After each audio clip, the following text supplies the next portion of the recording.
Berdampak apa? Biaya listrik mahal. Pegawai kami setengahnya kami bekerja di rumah. Menurut saya ini sangat berani, luar biasa. Mental Kang Deddy Mulyadi bukan hanya sekedar pejabat ya, tetapi mental Kang Deddy Mulyadi adalah manifestasi daripada keseluruhan jiwa-jiwa masyarakat Indonesia ya. Benar-benar mendengarkan aspirasi rakyat seluruh Indonesia. Dalam hal ini Kang Deddy Mulyadi sangat berani mengusik kepentingan orang-orang yang memegang status quo, membongkar rahasia kenapa listrik di Indonesia itu sangat mahal, yang seharusnya di Indonesia itu listriknya murah. Kita tahu semua sumber daya alam, ya sumber-sumber listrik itu di Indonesia banyak, ada batu bara, ada bendungan, pokoknya banyak sekali yang menjadi sumber-sumber listrik di Indonesia. Kenapa mahal di Indonesia? Karena banyak pelaku-pelaku dari pemerintahan itu yang aneh-aneh, ya, yang selalu mengarah kepada untuk memperkaya diri mereka sendiri. Pernah gak Pak Presiden mengatakan hal-hal yang seperti ini ya? Supaya Indonesia menjadi lebih baik, kemudian mengatakan bahwa kalau mereka para pejabat salah, ya salah. Tinggal pasmi saja Pak Prabowo, tolong nih KDM ya. Ini semakin seru saja, coba kita lihat pada video berikut ini. Yang menjadi kesalahan fatal kita ini. Kesalahan fatal kita masalah energi misalnya. Sentralisasi PLN yang dilakukan sejak era dulu. Berdampak apa? Biaya listrik mahal.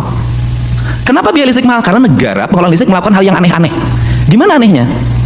Bendungan Cirata listriknya dikirim ke Bali.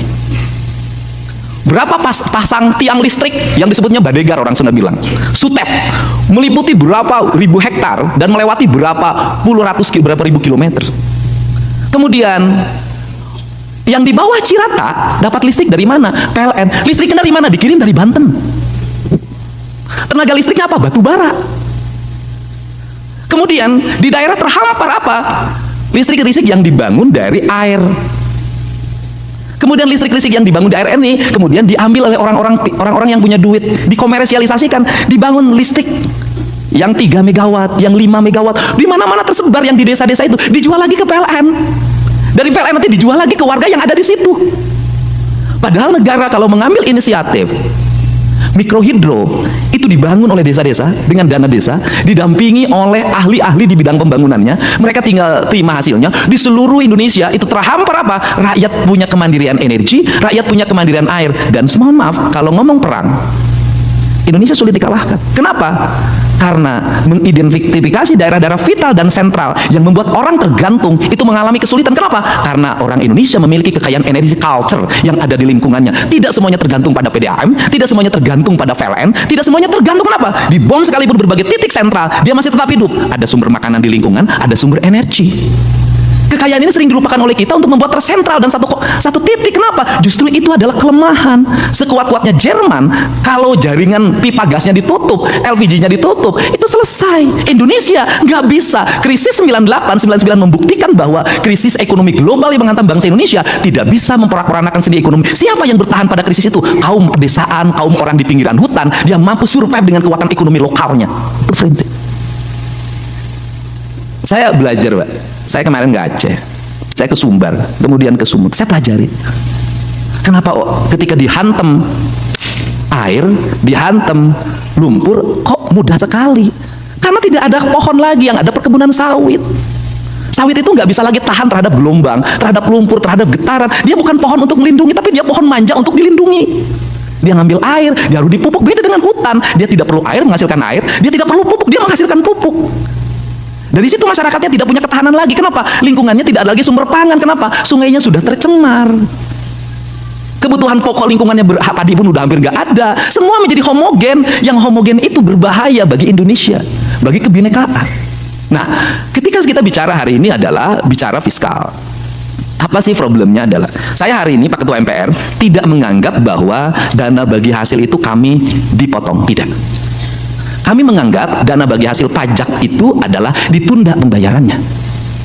Kenapa ditunda? Karena itu hak yang diatur oleh undang-undang. Karena itu hak yang diatur di undang-undang, saya seneng. Apa senengnya saya? Kami efisien nih sekarang. Pegawai kami setengahnya kami bekerja di rumah. Apakah bekerja di rumah kemudian menjadi tidak efektif? Tidak. Produktivitasnya tinggi. Kami seneng. Dananya walaupun dana bagi hasilnya ditunda dan dana bagi hasilnya belum dibayarkan juga 3 tahun yang lalu, kami bisa bangun jalan yang lebar-lebar. Lihat Jawa Barat. Kami bisa pasang PJU di seluruh jalan. Kami bisa menggratiskan sekolah SMA dan membangun ratusan ruang kelas baru dan membangun puluhan unit sekolah baru. Kami seneng. Kenapa? Karena saya bisa efektif kemana-mana, nggak usah pakai mobil dinas, nggak usah pakai duit APBD untuk perjalanan dinas. Karena dari 1,5 miliar dipotong tinggal 100 juta. Setahun itu perjalanan dinas gubernur Jawa Barat itu per tahun 100 juta. Mungkin jauh dibandingkan dengan Dirjen Penerimaan Keuangan. Dan kami setiap hari berhadapan dengan apa? Dengan masalah, Pak. Masalah apa? Rumah roboh harus dieksekusi dibangun hari ini. Jembatan roboh harus kami eksekusi hari ini. Dan kami hari ini sudah merambah saja. Bukan yang kewajiban provinsi, yang kewajiban nasional pun kami bangun. Jalan di Kerawang karena sudah berpuluh-puluh tahun macet. Padahal itu kawasan industri, penghasil pajak yang tinggi bagi nasional. Kemudian jalannya tidak dibangun-bangun, jembatannya tidak dibangun. Kami hari ini bagi dua. Jembatan 250 miliar dibangun oleh provinsi, jalannya 40 miliar dibangun kabupaten. Gerbang tol Karawang Barat dan Karawang Timur kami bangun. Dan kami hari ini membantu pemerintah untuk mengembalikan aset PJT 2 dalam bentuk sungai yang disewa-sewakan oleh warga yang itu ratusan miliar. Kami berhadapan dengan siapapun untuk dikembalikan kepada negara, sungainya difungsikan. Aset BBWS yang hari ini menjadi bantaran sungai, menjadi banjir, kami bongkar, kami kasih santunan warganya, kami pindahkan. Kami lakukan itu. PTPN, hubungan antara ATR BPN dengan PTPN, izin lokasinya nggak keluar-keluar, HGU-nya puluhan tahun nggak keluar, kami bereskan. Kenapa? Kami tidak memandang pusat dan daerah, kami memandang ini adalah negara kesatuan Republik Indonesia. Dan kami tidak ngomong biaya. Bahkan saya menawarkan, pengacaranya saya siapin, dampingin. Kami berhadapan. Setiap hari kami harus ngurusin apa? Geng motor. Anak-anak yang mengalami problem lingkungan, kena ke HIV segala macam, kami selesaikan itu semua. Saya katakan, tidak semua kepala daerah ini tidak peduli sama rakyat. Tidak semua kepala daerah ini brengsek. Banyak kepala daerah yang baik yang bisa melaksanakan tugas dalam keadaan posisi yang sangat sederhana. Nah, dalam kerangka ini, apa sih yang menjadi problem? Problemnya yang berikutnya adalah daerah tidak membelanjakan uangnya dengan baik sesuai dengan yang diberikan. Bukan salah daerah. Saya berikan contoh. Kalau kabupaten kota belanjanya salah, tidak efisien, tidak tepat, tidak sesuai dengan kebutuhan publik, yang salah gubernur. Karena tidak bisa APBD dilaksanakan kalau tidak mendapat evaluasi gubernur. Maka gubernur punya instrumen untuk Anda sekolah yang harus banyak belanjanya, Anda jalan yang harus banyak belanjanya, Anda adalah daerah aliran sungai banyak belanjanya, ini belanja perjalanan dinasnya kebanyakan, ini biaya seminar-seminarnya kebanyakan, ini ongkos kantornya kebanyakan, ini tunjangannya kegedean. Gubernur punya otoritas untuk itu. Apa problem selama ini? Problem selama ini adalah gubernur memeriksa anggaran kabupaten kota administratif. Evaluasinya administratif. Saya jadi bupati lama, saya baca, bukan isinya yang dibaca, administratif saja, tidak pada substansi. Maka gubernur Jawa Barat hari ini adalah substansi. Saya pakai ketentuan 7,5% dana APBD harus untuk infrastruktur jalan, karena kebutuhan di Jawa Barat adalah jalan. Kemudian dana bagi hasil pajak kendaraan bermotor yang dibagikan oleh pemerintah provinsi kabupaten kota harus 100% untuk jalan, dan provinsi pun untuk jalan dan kelengkapannya komitmennya sama. Untuk pendidikan harus mendapat alokasi prioritas. Setiap kelas harus ada toiletnya. Harga kelasnya harus ditingkatkan. Tahun depan Provinsi Jawa Barat berencana, karena penambangan di Jawa Barat menimbulkan bencana secara terus-menerus, ekosistemnya rusak. Saya Provinsi Jawa berencana tahun depan untuk belanja pembangunan, pasirnya harus pasir buton, bukan pasir dari Jawa Barat. Untuk apa? Membangun masa depan. Bangunan yang kokoh, karena pasirnya kualitasnya makin menurun, nggak bisa lagi diandalkan. Nah, ini kemudian kalau gubernur salah dalam membelanjakan, tidak tepat dan tidak sesuai dengan sasaran, yang salah Mendagri. Kenapa? Kan evaluasi gubernur itu di Mendagri. Mendagrinya harus detil, administratif, panggil kepala daerahnya, diuji. Anda belanja sekian, harus paparan. Selama ini saya para bupati wali kota sebelum nyusun APBD, paparan di depan gubernur. Saya pernah Majalengka, kamu belanja jalannya berapa? Cuman 120, nggak bisa, aku pengen 200. Saya sebentar Pak, ya diskusi dulu. 15 menit ketemu saya lagi, bisa Pak 175. Artinya bisa.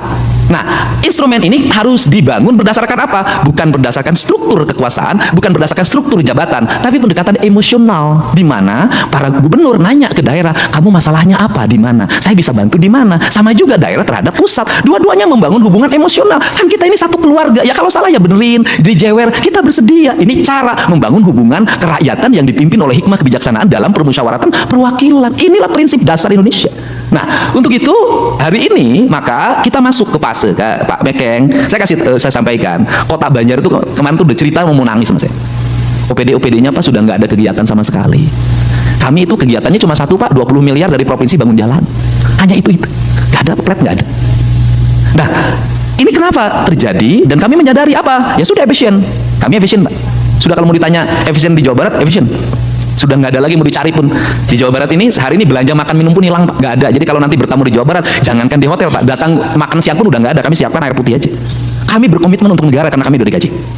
Nah, Kemudian, tetapi saya punya harapan. Kenapa? Setelah kami efisien, kami masih bisa membangun. Itu bisa dilihat misalnya anggaran infrastruktur jalan dulu, Pak Is, sekitar 400 kan. Sekarang jadi justru dengan dipotong 2,458 triliun, kami malah menjadi 4,1 triliun.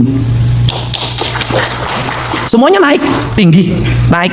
Semuanya mengalami kenaikan. Tetapi memang ada pos yang hilang sama sekali. Tidak ada. Jadi kegiatan di provinsi, kegiatannya hanya tersentral di 5. 1 di sekolah pendidikan, 2 di kesehatan, 3 di infrastruktur jalan, 4 di infrastruktur irigasi, yang kelima di energi, PJU, dan berbagai kegiatan lainnya yang menjadi penunjang infrastruktur. Di luar itu sudah tidak ada lagi kegiatan sosialisasi, fasilitasi, nggak ada lagi, hanya menikmati gaji dan tunjangan. Itu pun kami lagi berstrategi hari ini, berstrategi. Nah, ini didorong. Nah, semua itu kemudian pada akhirnya apa harapan dari pemerintah Provinsi Jawa Barat dan Kabupaten di Jawa Barat terhadap kebijakan fiskal? Harapan kami adalah pemerintah ini punya penilaian. Mendagri, Kementerian Keuangan itu punya audit dan BPK punya audit. Auditnya bagaimana? Kalau yang provinsi, kabupaten, kotanya sukses, ya harus disupport. Dia sukses membangun, dia efisien, pembangunannya sangat baik. Angka indeks pembangunan manusianya naik, indeks kesehatannya naik, indeks ekonominya naik. Kemudian dia menjadi penunjang terhadap pertumbuhan ekonomi nasional. Jawa Barat 5,2%. Artinya ya harus disupport. Ini adalah otonomi yang sukses. Ini didorong. Kemudian mereka yang inefisien, pemborosan anggaran, koruptif, ya itu harus dievaluasi. Dengan apa? Dikasih pendampingan untuk diarahkan agar belanja ke depan jauh lebih baik. Kalau misalnya tidak lebih baik juga, diambil saja kewenangannya oleh pemerintah pusat, dikerjakan oleh pemerintah pusat. Tidak semua daerah dibikin menjadi sama. Ini problem. Kenapa? Negeri dibangun berdasarkan sistem, bukan didasarkan pada keinginan. Ini. Nah, kemudian hari ini kita punya harapan. Harapannya apa? Problem kita ini adalah sentralisasi. Problem sentralisasinya apa? Saya berikan contoh, Pak. Buat saya sering ke Pamekeng. Pabrik di Jawa Barat tuh banyak banget loh, Pak. Terima kasih sudah menonton. Jangan lupa like, subscribe, dan tekan tombol lonceng. Bye-bye.